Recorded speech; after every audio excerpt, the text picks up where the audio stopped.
Assalomu alaykum.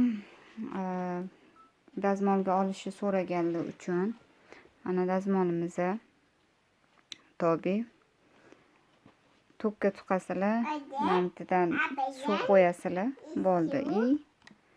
Mana bossanglar o'zi mana chiqazadi.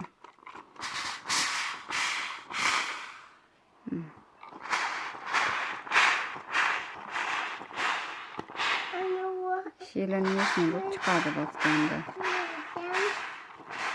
Xullas, hamma joyini dazmollab, ichidan keyin qo'linglar bilan to'g'irlab chiqaverasizlar. Men gulini dazmollashni hech keragi yo'q deb bilaman. Faqat mana bunaqa joylarini.